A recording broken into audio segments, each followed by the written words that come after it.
a co-host or maybe a producer. All right.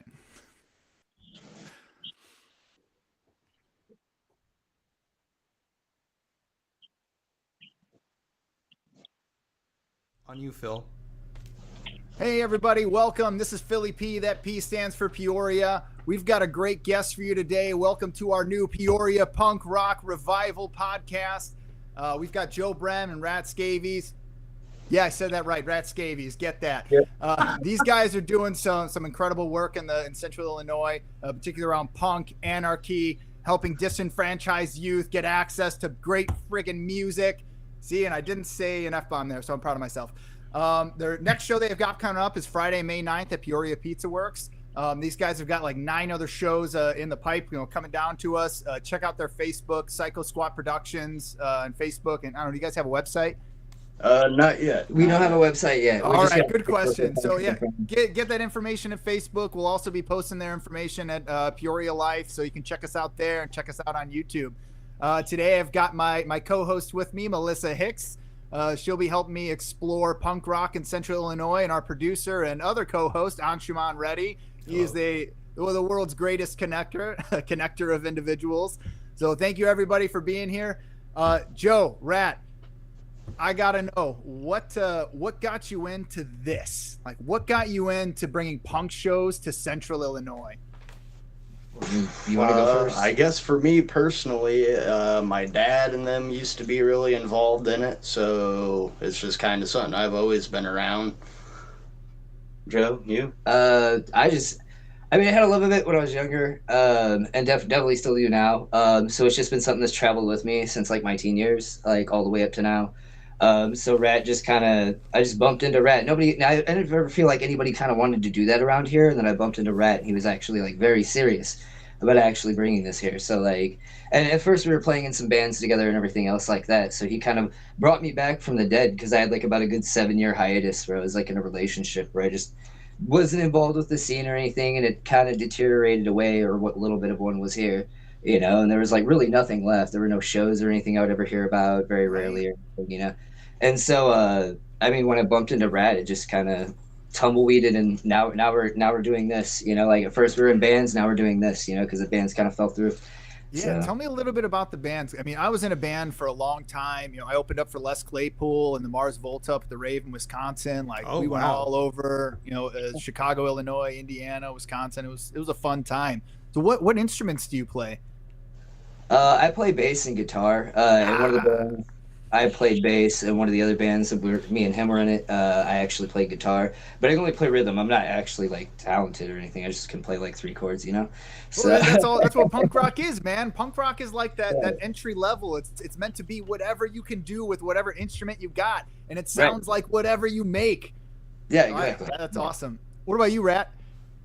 For me, I've played in mostly punk bands, a little bit in the stoner doom world as well. But I played in a punk band for a while, like 10 years ago in this area for a little bit, and then I kind of bounced around for a little bit in Chicago, Houston, and Dallas, and came back here and decided to try to put shows on again.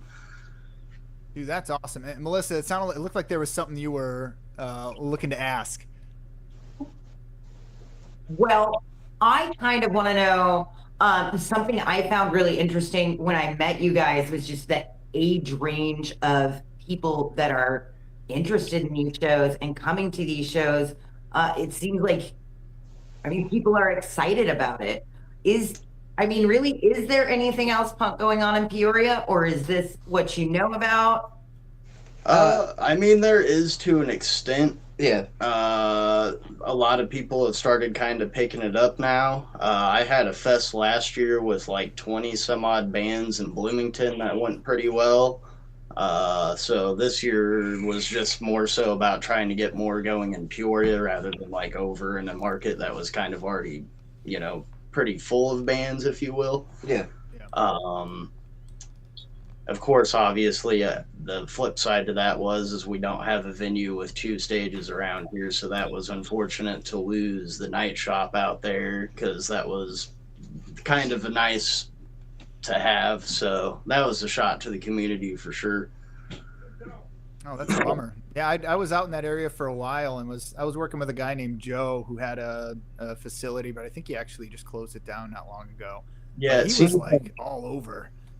it seems like a lot of them, unfortunately, especially after COVID, just did not really come back. You had the Monarch in Peoria, which had a lot of bigger bands that's gone under a couple of times and changed hands. Yeah. Pretty much anywhere that's ever touched music around here seems to have an issue after a while outside of Pizza Works, and thankfully they're still around to let us do our thing. Right? I'd say other than like, summer camp, but like even they've had their issues. I don't even think it's summer camp anymore. It's a totally different festival now. Yeah, now they're, from what I understand this year, everything they're doing, all their shows are like at the FU center stage or something. They're not even at the campgrounds. That's what I heard, yeah. The campground was like the whole best part of it. Like you just see all these amazing people and all their get-ups and clothing and Yeah, dude. I saw a lot of people that were complaining because it looks like it's mostly going to be now you have to get a hotel kind of in proximity and blah blah blah. So it's not really that much of a camping fest this year. Well, the I thing think I is, have friends in town who go every year, and they said they're not even going to buy a ticket because that's what they go there to camp and have a festival experience, and Oh yeah, they don't want to pay a whole bunch of money to go watch some folks down at the riverfront. It's not the same kind of deal. yeah. So I got a question, but it's more of a selfish question because like I'm a big like music nerd, especially equipment. What kind of guitar do you play? Joe. I have an Ibanez, like a 4-string Ibanez bass. It's like half scale because I play on smaller instruments. I'm a small person. Me too. Then I've got my current guitar is a Mitchell. It's a ukulele company, but they make like really Yeah. No, half my size. best Actually, friend, his first guitar was a Mitchell. That thing was great. No, it's a really nice guitar. Hold up, I'm gonna pull it out here. Actually, so this is the current one I've got. The current 6-string I've got that I use. I haven't put any stickers on it yet. Beautiful Les Paul style, 2 humbuckers. It's like Yep. just volume and a tone. Beautiful. Oh, So- thanks for sharing that. I was just curious. No, you're good. That's what I was currently playing in the last band me and him played in. That's the guitar I was using. But I guess I just don't think about that because, like, I'm making 3-chord music that's intentionally supposed to sound like rough. So, like, I'm not going to care too much about, like, what the instrument is. Yeah, and that's a great point. Like, I think back to like for me the band that got me really into music that just connected me was Nirvana. Like the first time I heard Nevermind and then everything beyond on the Nevermind album just took me for an absolute ride. First song I ever learned on bass was Nevermind, and then eventually picked up a guitar. So who was that for you? Oh damn. Man. I know you thought it was gonna be easy. No, the thing with me is people always be like, "What's your favorite band?" But there's so many freaking bands I get into. It's hard for me to say that I have like a favorite one. I can It's just go on who- favorites. Who For was me, the I- first that comes to mind that inspired you? Rudimentary Peni for me. So for me, it would probably be Blitz. Like I really fell in love with Blitz. It was like one of the first big underground punk rock bands I fell in love with was Blitz. If you're familiar with that band, they did the album Voice of a Generation. Warriors It's is one of my favorite songs. Dude. Yeah, That yeah. song is fucking. Or 82 group, basically UK 82 group or the UK 82 inspired group. So, Uh, one of my favorite punk rock bands, I know this is going to sound a little bit eclectic, especially coming to you gentlemen, is Zen Arcade by Husker Du. Amazing Okay. album. I Yeah. actually met one of the members from Husker Du about a year and a half ago outside of oh, wow. the Metro when GBH and Millions of Dead Cops was playing. He was on tour with his other band. It's kind of it's like a mix mash of like other punk bands. It's kind of like a super group, if you will. One of the guys is from the UK Subs. It's got I believe maybe the bass player from Husker Du, and I forget who the other guy is in it, but it's just kind of like a big band called Ultra Bomb, and I just so happened to be outside, and he was coming through. So, It's Greg. Greg from Husker Du. There we go. so this is kind of an embarrassing story on my part, but I first started getting into learning about hardcore punk because of Guitar Hero. Because in one of the games, the Dead Kennedys had a censored version of "Holiday in Cambodia" as one of the songs you can play. So I first learned about the Dead Kennedys. From there, I kind of start learning about post-hardcore punk hardcore bands, but also post-hardcore bands like Husker Du, the Minutemen, and who's the third one? And the Replacements. That's a good one. That's a good one. I'm taking notes of all the bands you guys are saying so I can create a new playlist, and we'll go ahead and share this playlist on the Peoria Life Facebook so that anybody can get access to it. Right on. So like I'll tell you, like I'm a bit of a a novice. Like I've seen a lot of pop punk, the stuff that hit the mainstream. But I've never really seen a lot of that underground stuff. Like when I was, going through the motions in the early 2000s, there was just, you had some emo bands, you had some hardcore bands, but there was just like no punk scene at all. And that was like all over Chicago, like down here. And like you guys have what, like 9 bands like in Peoria that already have like shows booked for the next couple of months. We've got 9 shows, and then we've probably got like anywhere from 4 to 6 bands a show. That blows my mind. That seriously blows my mind that there are so many punk bands in Central Illinois, and it makes me so happy that we can finally see them. Yeah. There's a lot of them coming from out of town too. We got a little bit of, let's see, I know some bands are coming from Missouri, Indiana, Wisconsin. I'm trying to remember. I've had bands come from Minnesota, all over the place. So we pull local, but we also bring in some bands from all over the place too, touring bands, whoever.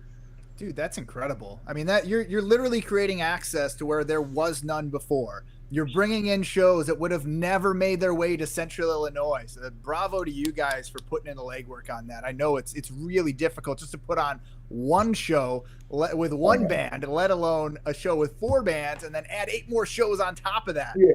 That's wow. It's been an everyday struggle. I won't lie. Like there's days where we wake up and we're like, are we going to be able to continue to do this? Like, are we going to be able to pay a sound guy? Like, like things like that. But like we've got it all pretty well lined up. So as long as we just keep our shit together and pay the sound guy, shit should be good.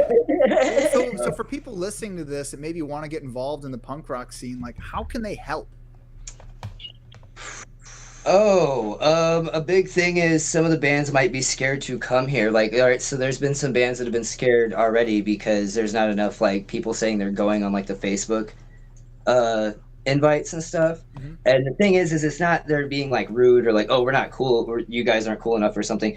It's these bands are like working on bare minimal, you know what I'm saying? Like, oh, these guys have like a day job too, so they need the money to get back home and stuff. So if it's like they don't see enough, like at least 30 people attending the show, they won't show up, you know what I'm saying? Because they're going to go broke. They're going to come here. They're going to be broke, and then they're going to be begging for change to get back home. Like so it's just like I keep telling people, like if you're on Facebook and you're following it, put out going. Like let the bands know you're coming, and that's all. Like that would be like great if we could get people to do that. And it's not even like a pushing it thing. Pretty much just helping promote. Yeah. Just get the word around to your friends and anybody that might be interested. Yeah. Real quick. So be there. I'm going. So a beacon. So we need a beacon to bring these bands. So if you want to see more punk shows in this area, these guys are telling you, all you have to do is like, comment, say that you're going, maybe you're going, just engage with this group.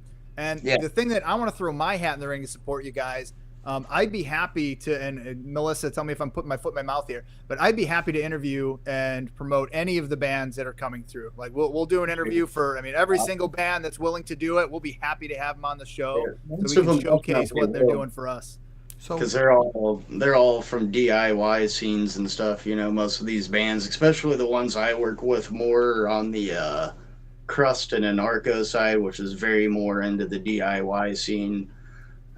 So a lot of these guys are working with bare to nothing. Some of these kids, they don't have jobs, they don't have homes, so they're just basically playing music or whatever and play a show almost every single day or whatever. So Well, dude, yeah, we're behind you, man. Like I was a musician. I tried to make it professionally, and I found out just how insanely difficult it is unless you have a lot of money or you're really well connected.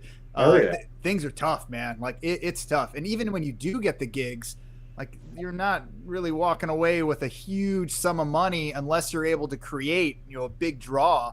If you can Right. sell, 1,000 tickets at $20 a pop, that's a great draw. You're gonna have a great time. But I mean, those kinds of shows I feel like are kind of few and far between. A lot of the stuff I participate in is like you might have between 30 and 100 people show up. But I think that with the right people knowing that you're doing this work, I think people are going to show up in droves. I think you guys have something fantastic here. Yeah, we're trying because I got some bigger bands I would eventually like. I've been in works with some bands like Bongzilla and stuff that are pretty big in like the stoner doom community because I like that side as well. And so I'm trying to bring punk and metal and goth industrial, kind of like a little bit of all the different subculture stuff. But there's some bigger bands I would like to eventually. The plan is to get here. It's just making sure that we can, get people in through the doors and get the support to bring those people here eventually.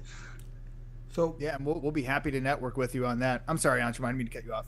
So one thing I've heard recently coming up on social media, something called PFR promotions. I don't know if you gents are associated with that or.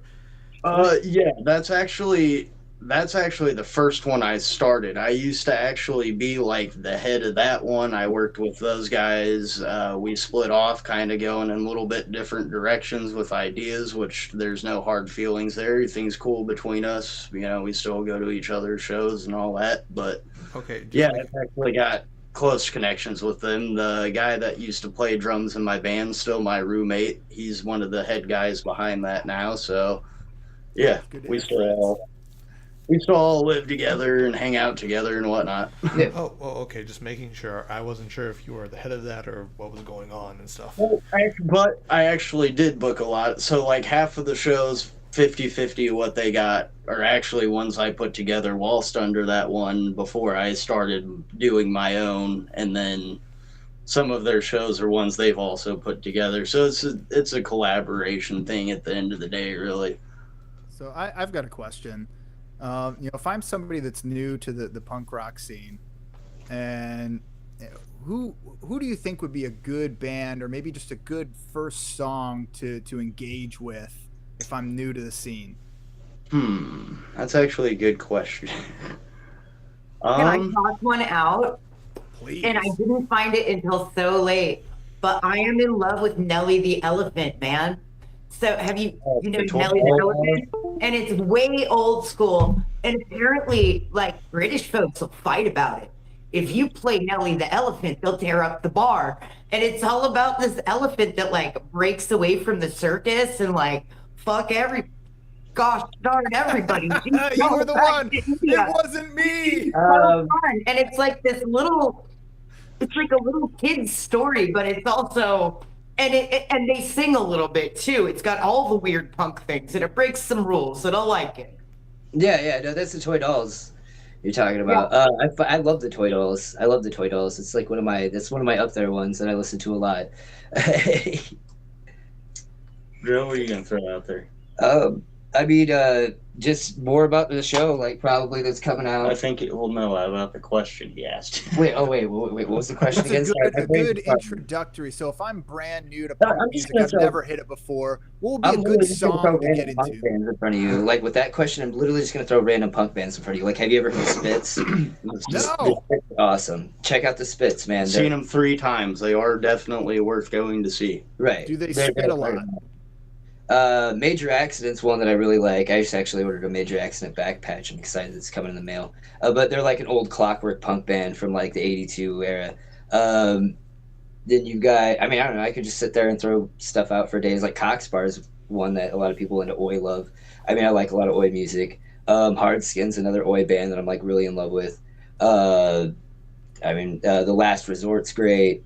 Everybody knows the Addicts. I mean, yeah, I don't know. I can go on for a few minutes. There you go, bud.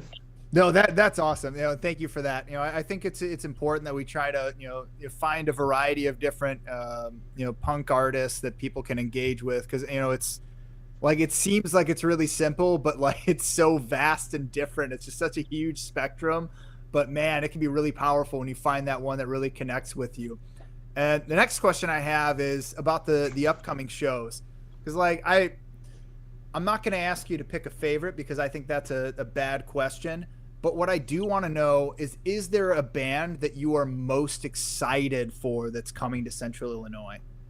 Oh man, It's hard to say. That's what. That's a I different. know, right?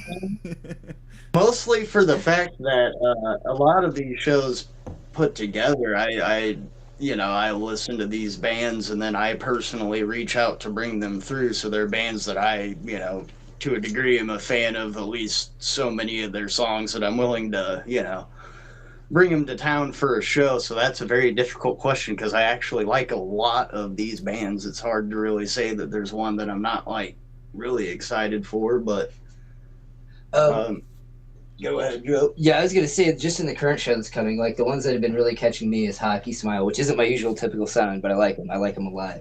And then the Tragedies of that, I had actually listened to a little bit of their stuff on YouTube, and I was actually very, very interested.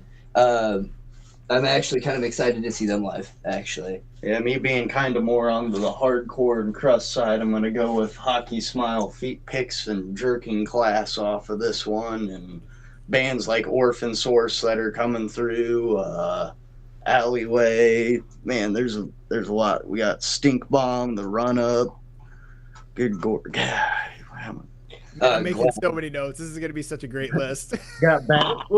We got Bad Decisions coming from Wisconsin. We got Death Warrant, Flowerings from Chicago area. Got Dumbed Down playing a couple shows from the Urbana Champaign scene. Last Great Riot, another Chicago band.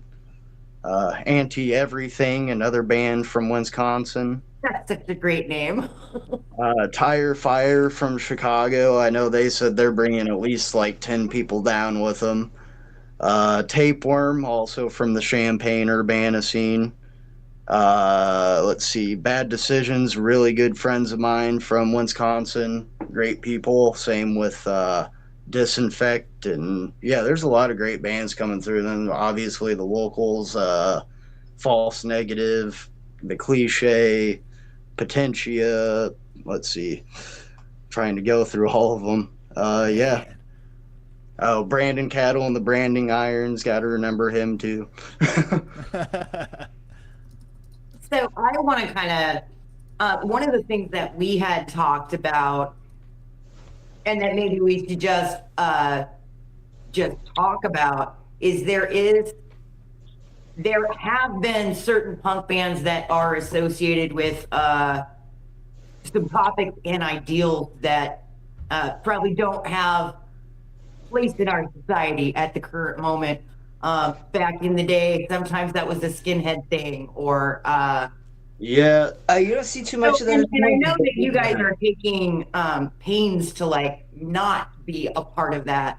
I guess if people were hesitant or had that worry, how would you reassure them that this is a fortunately wholesome anarchistic environment? Fortunately, around here, especially, we haven't really had that issue. I didn't really have any of those issues, even in the bigger scenes. I've heard about it a little bit still on, like, the East and West Coast and some of these bigger places like New York or, somewhere out in California. You might still have a bigger issue with that. But around here, that whole, like, skinhead things pretty much died. Nobody really goes by the whole lace code thing anymore. A lot of those old things have kind of just like fallen apart because the most people in the skinhead subculture now are usually like anti-fascist skinheads, which is kind of where it starts from, but yeah. I mean, because I when I think of a skinhead, I think of like the traditional, back in the day, you had your skinhead neo-Nazis, or like, what was the term they used to use? Straight edge. Okay, so it stems from shorts. Yeah. Well, 1969 would be the specific year, because it actually evolved out of Teddy Boys, which was kind of like, England's version of like greasers. In other words, they're very like rough edged, lower working class. It's where the term rude boy comes from because they would wear suits a lot and go to the club. So like, but they were poor. You know what I'm saying? So like, that's where the term rude boy came from. Is someone that dressed out of their class. So basically, the first skinheads evolved from that, and they rallied around like reggae and ska music. Oh, I've heard of them. Did Yeah. not know that. It actually Although, started from an immigration of like Jamaicans into England, and basically that music coming into like the lower working classes and people just kind of creating like a unity culture around it. Nazi skinheads did not come around till like '82, and this starts with the band Screwdriver, which in 1977 they were a punk band, and then they started picking up the skinhead like oi sound around the '80s, and then by '82. He'd started reading Oswald or the British Fascist or something like that, and some people passed him like fascist rhetoric, and he made some statement that there weren't like very many like blacks and other people like in the culture anymore. It was strictly white, and some crap about like pride and heritage and shit, and that's why you've got the Nazi skinhead movement that came out in like 1982, which is like has nothing to do with the traditional skinhead movement. It's why they call them boneheads. Like, oh, That's good. Yeah, I mean, I think a lot of people see it from like you see American History X with Edward Norton, and they had kind of a punk scene there, and Nazi skinheads involved in the punk scene. So I think it was kind of maybe popularized in culture through that. But it's really cool to hear the history behind that because it was completely different from what I was expecting. yeah, So yeah. I'm curious a little bit more about the punk culture, but I don't know what to ask. Melissa, I need your help. Help me explore punk culture. And I just remember, so for me, I'm never one who's really big on listening to recorded punk. If I'm going to listen to music at home, it's probably going to be a more melodic genre with some exceptions, but it's the actual live scene and energy of a punk show is so different. People bouncing off each other, people just having like really the concept of anarchy is something I want to talk about, and being free and the freedom to express yourself, and I don't know, maybe mosh and have a little bit of a pit. What's that like today? Is that kind of the same thing? Is it tamer? Is it It depends on the crowd that's like organizing the shows. Like there's some shows where people are like crowd killing like young ass kids. But like we're trying to avoid that happening in our stuff. Basically we want to have like I don't want to say a completely innocent environment, but like it would be obnoxious to see people like crowd killing like, really young like 14-year-olds that are first experiencing their first show or something, like that's kind of uncalled for, especially when you've got older people in the scene now. Like they kind of have to act a little more responsible. I mean, like you have to be an adult at some point, like kind of. I mean, you can still do the things that you love, but you have to kind of be somewhat of an adult behind it, Like, so I mean, yeah, no, we're all down for like people actually getting down, like slam dancing to the music, things like that. Just it's something common I've even seen in some other shows too, like where they've kind of got this like mentality where people will still do that, but they almost kind of keep eyes in the back of their head to make sure they're not running into like somebody's kid or something like that, because there's some yeah. That's awesome. literally have their kids with them because their kids like the music, you know what I'm saying, and like their parents play in the freaking band, like so yeah. It's evolved a little bit. It's not like in the 80s or something where it was just teenagers and just young people, like it's evolved a little bit. It's been around for some time, so you have some like far older people involved with the subculture. Well, and we've evolved too. I think that we found a lot of ways to still have fun while keeping our eyes out on each other and supporting each other better than we did back in the day. Yeah. No, for sure. I went to a Zakk Wylde concert, and like it was a fun show. Like he was just ripping up. He had these old vintage Celestion 30s and these old cabs, and he was playing his Gibson Les Paul, and man, with those 12 strings on it, man, it sounded so silly. He was doing this 20-minute guitar solo, and everybody goes down into the mosh pit, and I'm like, I mean, I gotta get into the mosh pit at a Zakk Wylde concert. Like, who doesn't want to get in that? So I run down there and like just start moshing, and then I almost immediately got just knocked down to the floor, and this like 5'0", the most jacked dude I've ever seen, just like catches me and just one arms me back up onto my feet. And I was like, is this guy a cop or something? What the heck just happened to me? Turns out he was security.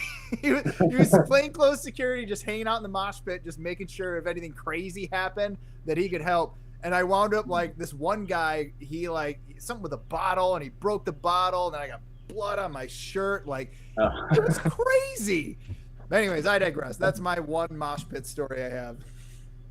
I love a mosh pit though. That is my favorite part. Is you bang into everybody and the 5 strangers who will reach down to just scoop you up because just because we're fighting doesn't mean we're not good people. And we're not fighting. We're playing. You know. I didn't get a concussion, so I was happy. I got my mosh pit experience, a little bit of DNA from someone, and I got out. But I'm curious from you guys. Like, is there, over the years, it sounds like you guys seen a lot of bands and you've been to a lot of live shows. Is there any show that just sticks out in your mind? Got General Bastard. That was pretty cool when I was younger. I saw him at the old Brass Rail before it shut down, General Bastard. I also saw the Murder Junkies for about all of 3 seconds before some kid jumped up and, like, punched the singer that was trying to be Gigi Allen in the face. And the show ended abruptly. But it was a cool show. I got to see like 2.5 songs from the Murder Junkies, and this kid just like flew up on stage and like punched the guy because he was trying to be like Gigi Allen and scream on stage like, I need heroin, I need drugs, you know, like just trying to be like all over the top, and like nobody was really buying it. And just this young kid just ran up, and he was even wearing a Gigi Allen shirt. He just ran up and he just like clocked this guy and just dropped him on the stage like a sack of bricks. Like, and the guy running the show just like picked him up and tossed him out. But I was like, why? Funny. Dude, that's what. Rat, same question. I would say anytime I've seen the Spits is always a good time. It's one of the best bands I've seen live. Conflict has always been good. I don't know. I've seen a lot of good bands. You know what band I saw live? This is probably like one of the last bands I've seen. Like, it was back in 2015. D Antwoord from South Africa. They crushed it in their live show, like from beginning to end, just absolutely crushed it. It was just 2.5 hours of awesomeness. Oh yeah. Yeah, sorry, no, there's no questions there though. So some of the best bands I've seen live: the Foo Fighters, Radiohead, The Cure. Who else is on that list? I saw Foo Fighters at Wrigley. Like the very first mosh pit I've ever been in is Rage Against the Machine. You got to go. I'm jelly. Dude, Tom Morello is like one of my idols, dude. I love that guy. Ever since I heard him, he used to go on Loveline with Dr. Drew Pinsky because he has like I don't know if he has a degree in psychology or something from Harvard or Yale, but like he's just legit. Like, it was crazy. Like the advice that he was offering, and he also has the best line in that show and one of the best lines in radio history. I'll let that. Things got a little bit crazy at that Rage Against the Machine performance, like to the point where I think some people were injured. They had to get an ambulance, and like Zach De La Rocha actually told the crowd to actually calm down, or kept pulling the plug. So what else? So what else what was another? I got to see. Well, they're not punk anymore. Well, sort of. I got to see New Order. They were good also. Who else? Has anybody ever seen Brainchild? I've heard of them. Peoria, right? Brainchild? Yeah.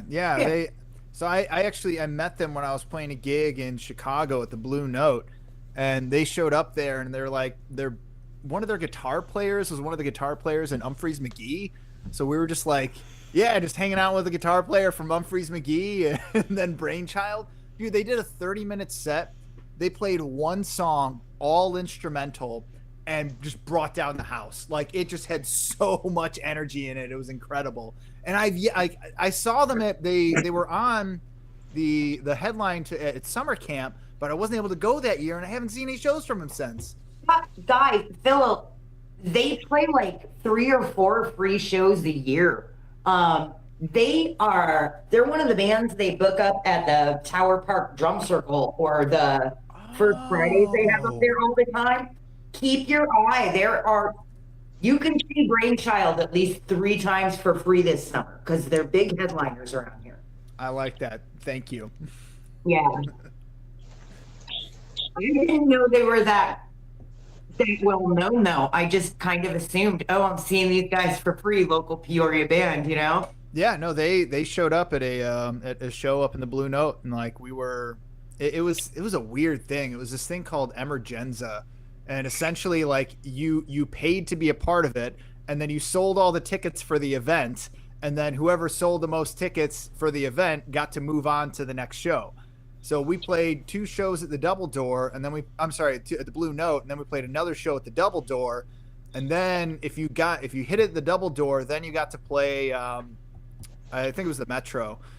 And then like I forget exactly what happened, but we dipped out of that, and then we wound up getting a gig at Logan Square Auditorium, and that was a really cool show. Man, we played all over there, but the Double Door, that was probably the best sounding gig I've ever been at. The sound in that place was just outrageously good. Hey, what do you guys think about venue wise? What's like one of the best venues in Peoria? Like again, if I'm a novice to punk and there's a punk rock show happening, what venue should I go to initiate myself? Most of them go to Pizza Works. It seems to be the one place. I'll keep it quiet. We are trying to reach out to some other places. But I won't put them out there, you know what I'm saying? Because we don't know if they want to be affiliated with us or not. But yeah, no, like mainly they always tend to happen at Pizza Works. Pizza Works has always been really open to having punk shows. Even back in the day when they happened, they would happen there, or the Brass Rail back when it was still alive. It's kind of gone now. Even the second one's gone, but the Brass Rail and the Brass Rail 2. Airwaves. Yeah, Airwaves too. Airwaves has some shows. VFW halls. Yeah. Where is Pizza Works? It is off of Prospect. I know that much. Yeah. It's right on Prospect, kind of a little bit below the Heights. Yeah, It's like right past Emo's Ice Cream, up past like McDonald's a little bit there. It's about Emos and Trefskers. I want to say like it's about 6 to 8 blocks before like the Heights Strip starts. Got yeah, 3921 North Prospect Road in Peoria Heights, Illinois. Support these people. These people are supporting the arts in our community. They are helping bring punk shows to the area. Go to Peoria Pizza Works. All right, that's my plug. Awesome. Thank you. So I'm curious a little bit more about how do you see punk rock influencing culture in America? I mean, we've seen it kind of over time, and it's kind of come up and down and in and out of the the Hollywood scene and all that fun stuff. But where do you think punk rock has its place today? Like all over at this point. It's been around so long. I mean, if you're at this point, like songs you would have never heard in a commercial or like popping up in commercials, which sometimes is sad because these bands don't get paid for it. You know what I'm saying? Because their stuff was copyrighted back in the day or something. So you'll hear like and like like a shampoo commercial use their song, and then like they get paid nothing for it, like literally. Well, I guess what I'm asking more is like we're in a time of turmoil, volatility in our country, and how do you see, like, I kind of see punk rock as like outside of the anarchy and the fun and all that, it's not even an escape. It's something different. Like it adds this intangible value, and I'm trying to find the words to describe it so that people might be able to more easily connect with the punk rock message. But like when I think about, like, I mean, what was that? There was a movie with Matthew Dillard in the 1990s. Yeah, actually, what's it? Is that accurate at all? I don't know. It's like 50-50. It's 50-50. Yeah, There's parts of it that are accurate and parts of it that it's just like off the wall. Like that wasn't how people back then were acting. Like personally, one of my favorite movies is Dudes and like Suburbia. They were both made. What was her name? The woman who produced both of them. I can't even think of her name. Yeah. I forget what her name is off the top of my head. Yeah, Dudes you can even watch for free on YouTube. It's a punk rock western. I'd also plug Bomb City in there. It's a really good one. younger kid that was from the Texas scene that actually got killed by a couple of football players from the high school, and they ended up like not getting any sort of like jail time or anything. Went on to like graduate college, getting full scholarships, play football, all that stuff. That's There's insane. also to say like because the counterculture also, or not counter, but like the other like unity kind of culture that runs along with like punk is usually skin. We talked about that earlier. A good movie on anti-fascist skinheads is This Is England. That's actually a really good one.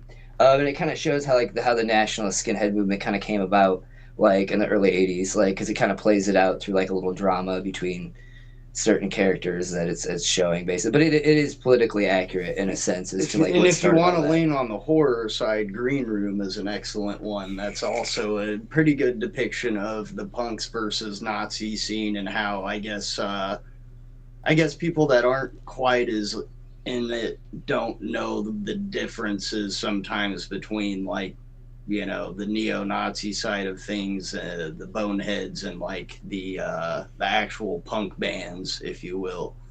So you even got a band in there, ironically, whilst playing in a Nazi den, playing Nazi Punks Fuck Off by the Dead Kennedys as a cover while wearing a Minor Threat t-shirt. So Yeah.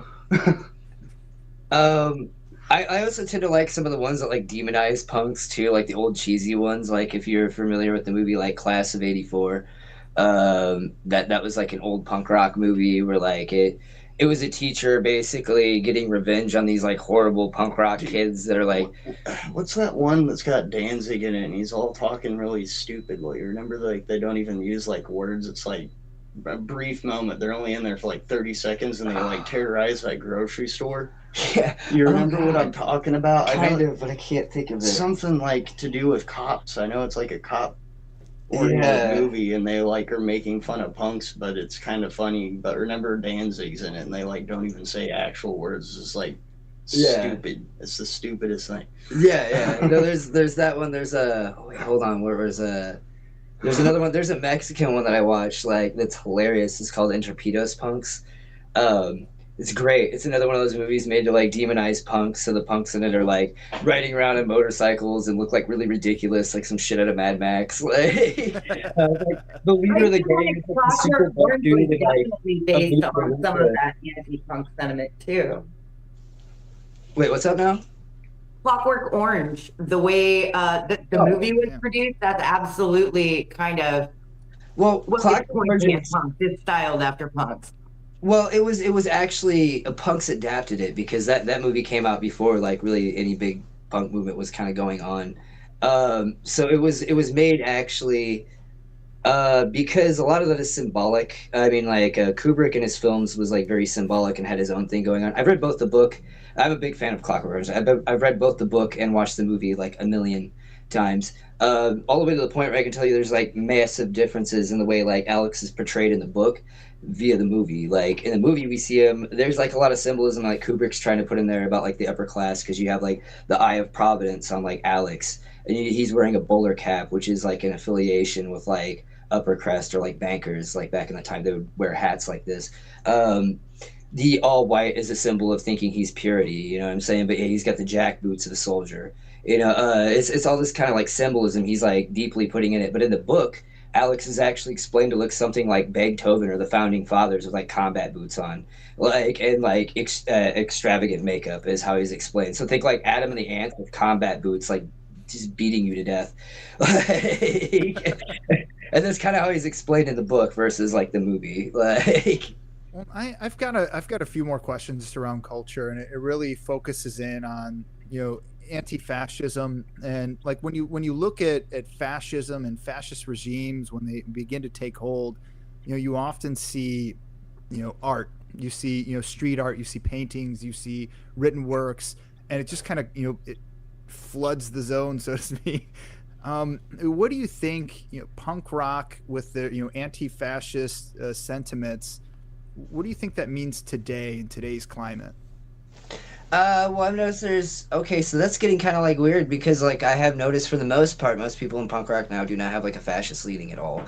But I have like bumped off of some like weird people from like off in the coast. Like when I jump on Omegle because they brought it back out and a Umeagle or Umeagle now, or so it's Oh, spelled. really? I didn't realize that. I might have to go So check I've that out been again. jumping back on that with like the tag punk, and I'll run into different people, from like around the United States, and I bet like just a random couple where I'm like, like because it's common for people to flirt with edgy symbols in punk rock, like Totenkopfs and stuff. But you got to be really careful because like some people doing that actually like legitimately are like fascist. Like so, like you'll run across that one in every five. I ran across one a while ago. There's this kid. He had like patches all over his jacket. He was wearing like a scally cap. Had his head shaved. He's like, yeah, no, I'm a skinhead, man. I'm like, oh, cool.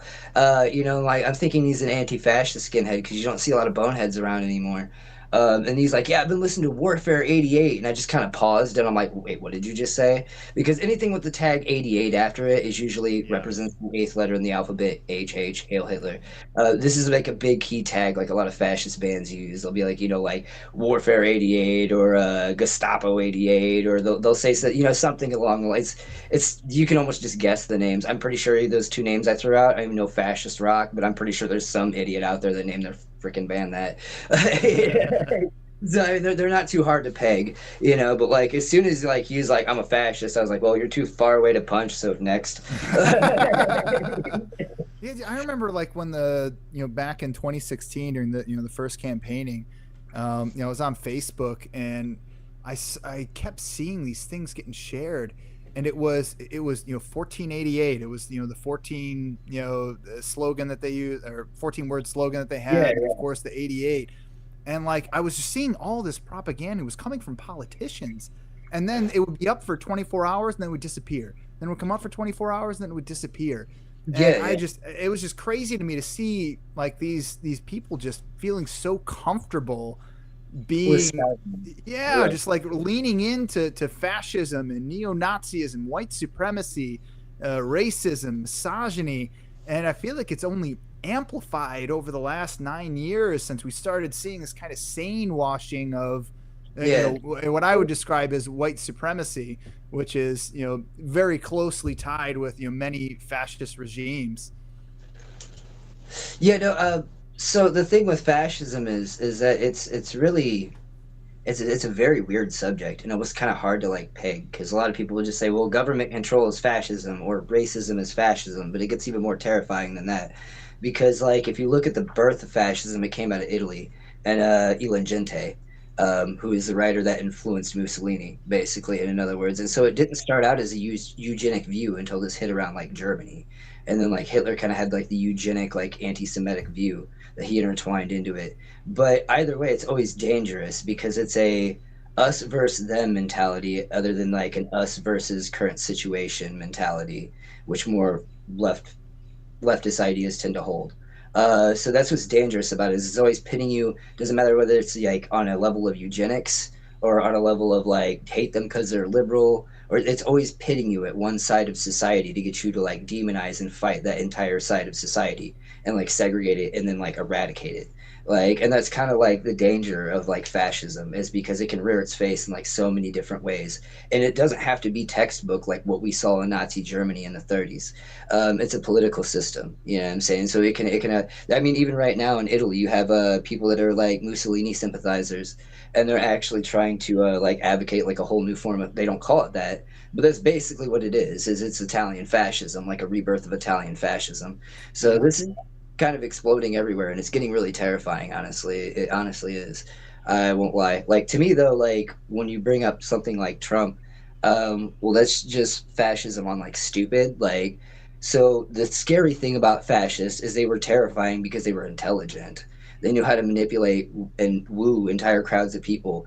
All he knows how to do is like woo entire crowds of people, but he's gonna like rip us off and just run everything into the ground. So like Great Depression like 2.0, like is literally what he's gonna fricking do. You know what I'm saying? He's not gonna like build like a war machine like Hitler did. He's just gonna run everything into the fricking ground and like collapse it for all of us. And then you have even worse because you have like when you have just complete loss of control like that, things delve into nihilism. Like I've talked to friends from like other countries, and like when the government collapses, it's terrifying. Like their parents have had to wait at the door with guns because there's literally people that will come by and rob you. There's no authorities to stop them. Gangs take over and mobs take over. They become the authority and they make the laws and rules. And it becomes a very terrifying situation. Uh, So it's really scary to think about like where everything is going. No, and I thought you put that, just absolutely beautifully and simply, when you said it's about the, putting in the divisive end in there where it's, person versus person instead of, us as a community solving problems together or Yeah. looking at, the situation and how we're going to manage that. That was just I really think a really, really great way to look at, what's happening right now. And I've got some friends that are up in Canada, and they just had an election, and things swung the other way. They were anticipating the conservative party to win that one, and then our lovely person here in the United States started opening his mouth, and then the tariffs went in, and everything just swung right back. But the thing that I've noticed is, at least from my perspective, and you guys can correct me if I'm wrong if you hold a different one, but I've been seeing a lot of Russian interference. We have there's 2,400 influencers, podcasters, entertainers that are being propagated by the Russian government. Their money, they get between $30,000 and $400,000 per month from the Russian government to send out propaganda, and they've created this ecosystem that has now expanded across the mainstream media. Starting with things like Fox News, and then Newsmax, and then OAN, and then eventually moving into what would be described as more centrist or liberal media sources, being CNBC, ABC, CBS, and they all seem to be kind of falling away and falling towards fascism instead of being that barrier that that kept us sane, that kept that transparency there. And Well, yeah. it might be to do with the fact that like all of your major news outlets are owned by like the same two companies, like Yeah, like literally. Bill Gates. Yeah, Six. and you don't There's understand six political companies. meaning. So one Yeah, thing so that even if you're getting liberal news, you're getting like conservative rhetoric. Like, and even if you're getting conservative news, you're just getting like over the top crazy rhetoric. so one Like, thing I have been noticing recently, there has been some pushback. How do I describe this? So I think left-wing populism is starting to grow on the rise. Like, if you've seen what AOC and Bernie Sanders have been doing for the last few weeks in cities, they've been generating thousands of followers to these meetings. Not only that, like in Mexico, that one Claudia, I forget what her name is, the new president. She's very popular. Like in some ways, there's kind of like a both because of like the complacency of I know this, I'm going into some crazy territory of the old neoliberal order and the rising like national like I wouldn't say it's not necessarily fascism because it's easy to use that term in regards to the past, but more nationalistic right wing movement that wants to kind of, akin to Trump and that one guy in Argentina, but I think there is generally going to coming a wave back towards like FDR style populism. Like things are changing. I see the opposite. I think that while we have things that change, we saw it happen here in the United States where the blue wave came and then everyone voted Democratic, and then now we're back in the exact same boat. And the people that are perpetuating this propaganda are in it for the long haul. They don't see a loss as a loss. They see it as an opportunity to do better, so I win the next time. Like they're not giving up. They're not just going to let it go. And that's what I've been noticing from country to country to country to country. You're seeing these right, alt-right, fascist, or even fringe fascist ideologies, or they would call veiled white supremacy that are being propagated by this Russian war machine, which is ultimately a digital and economic war that they're waging against the rest of the world, so they can eventually come in and try to take over. So I see the entire world as being in a very challenging place, because if the war machine that we have continues on the pathway that it has, we're not going to survive. Like we will descend into fascism, and we're going to have to deal with everything that means. yeah, no, it's oof. Well, that's the thing is to me, like, I don't even know if it'll, like, make it because the economy is, like, collapsing so quickly. I don't even know if it'll make it to that. So you'll have even worse. Like, you'll have, like, all of these fascist ideas out there in society. And then when, like, law and order collapses, these people can literally create their own communities and take control. And that's even freaking scarier. That's even scarier. So you're talking about like all out like small cell groups fighting each other, like, because that's the thing with even a lot of politics, whether it be right or left, there's always going to be people that disagree, and they disagree to a point where they start fighting. Like in this, even like fascist parties have done this. They'll start fighting. Oh, well, you don't hate black people enough, so now we got to hate you, you know, like that kind of stuff. So even amongst their own, they won't get along. So this is just, you're talking like utter complete nihilism and chaos, like a fall into like literal chaos, which is scary. That's like actually like really scary. I mean, because they keep thinking they're going to be able to like, because the thing I'm seeing like Trump kind of do is try to push everybody to cryptocurrency and they get rid of American currency. And like if you do that, like everybody's just gonna like the only thing that will be running America left is like e-girl and Trump.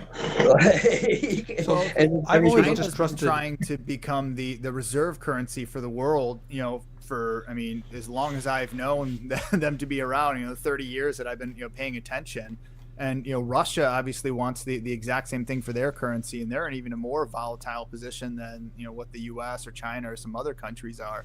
But the real issue that I see, and what all started this, was Citizens United, you know, going to the Supreme Court and them recognizing corporations as individuals and allowing dark money to flow into corporations. Yeah. And then, because suddenly, it was immediately after, it was 2010 when that order went through, and then 2012.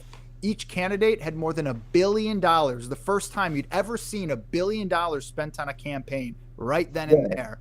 And then suddenly by the next election cycle, it was just full blown corruption.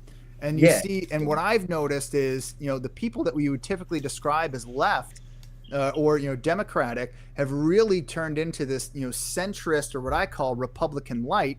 And they're all servicing the same people. They're all servicing the corporations that fund their campaigns, except for your fringe group inside of the Democratic Party, which would be your Bernie Sanders, AOC, Tlaib, I forget her name, from Michigan. Rashida Tlaib. Those three individuals seem to be the outliers, like the only real Democrats that I see doing, like putting boots on the ground, doing the work. Melissa. So, one thing I see it. I do think Bernie Sanders does a lot of work before he quits every time. But I think most Americans are turned off by both of them. I think most Americans don't want Trump. I think most Americans don't want AOC either. And I could be agreeing with either of them. I think that's great. But they've put it into this place where everything is a dichotomy. You're right or you're wrong. You're Republican, you're Democrat. There can only be one. You know what I wanted? I wanted to vote for Bernie Sanders just one time ever. I just wanted the opportunity to vote for somebody who wasn't extreme or extreme. I really would. You can call it Republican light, you can call it Democrat light, but I think most people in America want a lot of those things we're fighting over as hot button topics to not even be part of the conversation. To be, I mean, I shouldn't be every single election cycle fighting over for whether I'm going to have control of my body for the next 4 years. I should be voting on where I want my taxes to go. Do I want more of it to go to schools or roads? You know? And I have not had an option since I was an adult human being to vote for a rational person with whom I agreed on most topics. I was always given two things that I really don't want and told that of two evils. Yeah. But I also want to go back to this news cycle thing. I think it's really important as Americans that we understand that no matter where you're watching your news on TV, you're getting what they're feeding you. And we're a capitalist society. Making money is more important than anything else. And that's true for the news too. They're going to show you the things that keep you coming back. If you want to get your news, you should probably go to the BBC or Al Jazeera and see what other people, like on a world news stage, what's going on here that people actually find noteworthy. Because it's not an old man who takes care of ducks at the park. It's not, you know, I don't know. There's just so many things that we're told we should focus on because we don't know we have other places we can look. They eradicated local journalism over the last 20 years, and they blamed the internet, but it had nothing to do with the internet. It was so they could make more money off of us and control the narrative. And like, I know people that work for the local news stations in Central Illinois, and like, if I wanted to get a news story on there, they can't. They have to go to their national affiliate and they have to ask if they can put this on there. And if they say no, they can't do it. They're just taking information from the national and sending it down to the locals now. So one thing, however, one thing that I have been seeing, however, is that there are certain online voices that are becoming credible and more actually credible than the legacy media. Like, yeah, one news organization I follow devoutly is something called Breaking Points. Interesting facts about Unchman Reddy. I was one of the very first big donors to Breaking Points. Like, I donated a $1,000 out of my own money back when I was working as a substitute teacher to fund them. So now they're basically one of the most watched news presences on YouTube. Like, there is kind of like a pushback against the legacy media being funded by corporations, that people actually want to get the truth out there. Another good site I recommend is Drop Site, but there is some pushback. Also, in some ways, there are a lot of polls that are putting out that some people want, how you say, more like Medicare for all, fairer work practice, and like they want to bet more equity in a more equitable society. Well, yeah, you've got the bottom 50% have $3.8 trillion when you have the top 0.1% has $23 trillion at their disposal. So the wage gap is, I mean, 5 years ago, the wage gap was worse than the Great Depression. I can't even imagine what it is today. So one thing I see that the truest path is a balance between freedom and justice. I mean, I don't know if anyone here has ever read the French. Well, he didn't like being called a philosopher while he was alive. Okay, French intellectual named Albert Camus. I don't know if any of you heard of him. Yeah, I'm sure. The name sounds familiar, but I don't think I got much time to touch on him actually. But I have heard the name. Albert Camus was a colleague of Sartre, Jean-Paul Sartre. They were friends. They had a massive falling out. One of his very famous for his books, The Myth of Sisyphus and The Rebel. So one thing is that the idea of both books, one focuses on the idea of suicide, the other of murder. One thing he did note in his essay is that the truest path is that balance between freedom and justice, basically, going for. I recommend because those books have basically influenced how I look at the world. So I'm just to let you guys know, we're going to have to close the interview because we have gone over an hour. Okay, no, you're good. You're good. We're getting into some really good stuff. We'll have to do this again because this went some cool places. Yes, I intend to. All right. Well, hey guys, thank you guys so much for coming on here. Thank you so much for sharing about punk rock and the history of it. Like, I feel like I learned so much, and I have so much more that I need to learn about the scene. I'm excited for the shows that you guys have coming up. So we got May 9th, Peoria Pizza Works. That's in Peoria Heights. Check these guys out on Facebook. Psycho Squat Productions. They've got tons of shows coming to the area. Make sure you're involved. Friday, what was the time on that Friday, May 9th show? 8 o'clock. 8 p.m. Friday, May 9th. Was there? What's the cover? Is there a cover charge? $15. Yeah, $15. That's nothing. You go to see Madonna in 1990, and it was $80.